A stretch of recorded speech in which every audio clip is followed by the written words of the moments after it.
Hello friends, welcomes to Kanaka சமையல். இன்றைக்கி நாம் என்ன பார்க்க போகிறோம் அப்படின்னா, டேஸ்டியான பனானா கேக் எப்படி செய்யலாங்கிறது தான் பார்க்க போகிறோம். வாங்க வீடியோக்குள்ளே போகலாம். நான் வாழைப்பழத்தை நல்லா தோல் உரித்து எடுத்து வச்சுருக்கேன். அதை வந்து இந்த மாதிரி சின்ன சின்ன பீசஸாக கட் பண்ணி எடுத்துக்கலாம். நான் இன்றைக்கி வந்து 10 வாழைப்பழம் எடுத்திருக்கேன். ஏன்னா ரொம்ப சின்ன சைஸாக இருக்குது இல்லையா, அதனால் நீங்கள் பெரிய சைஸ் வாழைப்பழம் எடுக்கிறீங்க அப்படின்னா ஒரு 2 இல்லைன்னா 3 வாழைப்பழம் எடுத்துக்கோங்க.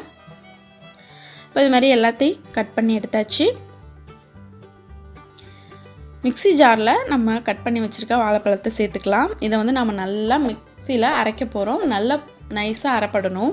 அதுக்காக தான் இந்த மாதிரி குட்டி குட்டி பீசஸாக நம்ம கட் பண்ணி எடுத்துருக்கோம். வாழைப்பழம் நிறையா இருக்குது, வேஸ்ட்டாக போகுது அப்படின்னு நினச்சிங்கன்னா கூட நீங்கள் இதை செஞ்சு கொடுக்கலாம். உங்கள் வீட்டு குழந்தைங்க சாப்பிட மாட்டாங்கன்னு நினச்சாலும் இதை செஞ்சு கொடுக்கலாம். இதில் நான் வந்து ஒரு 1/2 கப் அளவுக்கு சுகர் சேர்த்துருக்கேன். அப்புறம் சன்ஃப்ளவர் ஆயில், அது வந்து ஒரு 6 டேபிள் ஸ்பூன் அளவுக்கு சேர்த்துருக்கேன். வெண்ணிலா ஃப்ளேவர் ஒரு 1.5 டேபிள் ஸ்பூன் சேர்த்துருக்கேன். பால் வந்து இதை அரைக்கிறதுக்காக கொஞ்சமாக நான் சேர்த்துருக்கேன். தேவைப்பட்டால் இன்னும் கொஞ்சம் கூட நீங்கள் சேர்த்துக்கலாம். இதை வந்து நல்லா மிக்சியில் அரைச்சி எடுத்துக்கலாம். இப்போது நல்லா அரைப்பட்டுடுச்சு. நான் இதை வந்து ஒரு பவுலில் ஊற்றிருக்கேன்.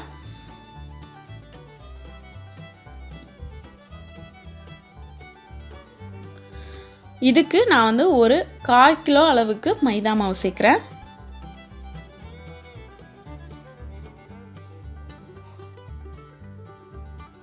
பேக்கிங் சோடா வந்து ஒரு டேபிள் ஸ்பூன், பேக்கிங் பவுடர் வந்து ஒரு 1/2 டேபிள் ஸ்பூன் அளவுக்கு சேர்த்துக்கோங்க. சேர்த்துட்டு கொஞ்சமாக உப்பும் சேர்த்துக்கோங்க. நல்லா மிக்ஸ் பண்ணிக்கோங்க. இந்த பைண்டிங் வந்து பார்த்திங்க அப்படின்னா கொஞ்சம் நல்லா திக்காக தோசை மாவு பதத்துக்கு இருக்கணும். நீங்கள் எந்த அளவுக்கு நல்லா அடித்து எடுக்கிறீங்களோ அந்தளவுக்கு உங்களுக்கு நல்ல சாஃப்டான கேக் கிடைக்கும். இப்போ பார்த்தீங்க அப்படின்னா நல்ல திக் ஆகிடுச்சு. இந்த ஸ்டேஜில் நம்ம வந்து இதை குக் பண்ணலாம். ஃபஸ்ட்டு எந்த பேனில் வைக்க போகிறோமோ அந்த பேனில் ஒரு 1/2 டேபிள் ஸ்பூன் அளவுக்கு எண்ணெய் விட்டுக்கோங்க.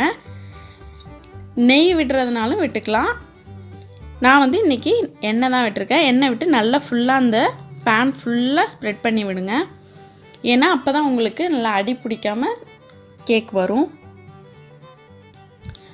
சுகர் வந்து நான் 1/2 கப் சேர்த்தேன். உங்களுக்கு இன்னும் கொஞ்சம் ஸ்வீட் வேணும்னு நினச்சிங்க அப்படின்னா இன்னும் கொஞ்சம் கூட சேர்த்துக்கலாம். ஏன்னா பனானாலையும் உங்களுக்கு ஸ்வீட் இருக்கும் இல்லையா, அதனால தான் நான் வந்து குறைச்சி சேர்த்துருக்கேன்.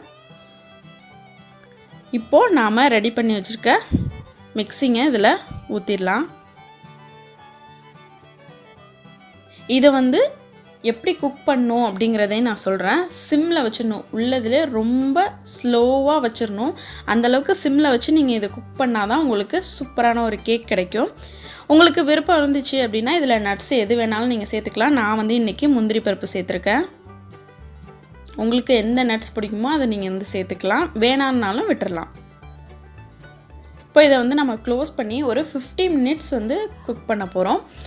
நீங்கள் ஒரு 45 to 50 மினிட்ஸ் வைக்கும்போது நல்ல சாஃப்டாக நல்லா குக்காகி கிடைக்கும். ஏன்னா நம்ம லோ ஃப்ளேம்லேயே தான் வச்சு குக் பண்ணுறோம் இல்லையா, அதனால். இப்போ நான் ஒரு 45 மினிட்ஸ் கழித்து பார்க்குறேன். இடையில வந்து நான் கொஞ்சம் செக் பண்ணி தான் பார்த்தேன் குக் ஆகிருக்கா இல்லையான்னு. நான் திரும்பவும் உங்களுக்கு குக் ஆகிருக்கான்னு காட்டுறேன். இங்கே பாருங்கள், இந்த மாதிரி நீங்கள் உள்ளே விட்டு ஒரு ஸ்பூனை எடுக்கும்போது அதில் வந்து ஒட்டாமல் வரணும். அப்படி இருந்துச்சு அப்படின்னா கேக் நல்லா குக் ஆகிடுச்சின்னு அர்த்தம். இப்போ இதை நாம் சைட்லலாம் நல்லா எடுத்து விட்டுக்கலாம். அதுவே வந்து நல்லாவே வந்து எடுத்து தான் வந்திருக்கு. நம்ம ஆயில் தடவணும் இல்லையா, அதனால் நல்லா இது மாதிரி எடுத்து விட்டுருங்க. எடுத்து விட்டுட்டு இதை நம்ம வந்து பிளேட்டுக்கு மாற்றி கொஞ்சம் ஆற விட்டு கட் பண்ணி எடுத்துடலாம். ரொம்ப சூப்பராக இருக்கும். நல்ல டேஸ்ட்டாக அருமையாக இருக்கும். கண்டிப்பாக எல்லோரும் ட்ரை பண்ணி பாருங்கள். உங்கள் வீட்டு குழந்தைங்களுக்கு செஞ்சு கொடுங்க. நான் வாழைப்பழமே சாப்பிட மாட்டேன்னு சொல்கிற குழந்தைங்க கூட இந்த கேக்கை விரும்பி சாப்பிடுவாங்க. அதனால் கண்டிப்பாக எல்லோரும் ட்ரை பண்ணி பாருங்கள். இந்த வீடியோ உங்களுக்கு பிடிச்சிருந்துச்சுன்னா லைக் பண்ணுங்கள், ஷேர் பண்ணுங்கள், கமெண்ட் பண்ணுங்கள். மறக்காமல் எங்கள் சேனலுக்கு சப்ஸ்கிரைப் பண்ணுங்கள். கூடவே பக்கத்தில் இருக்க பெல் பட்டனை ப்ரெஸ் பண்ண மறந்துடாதீங்க. Thank you friends.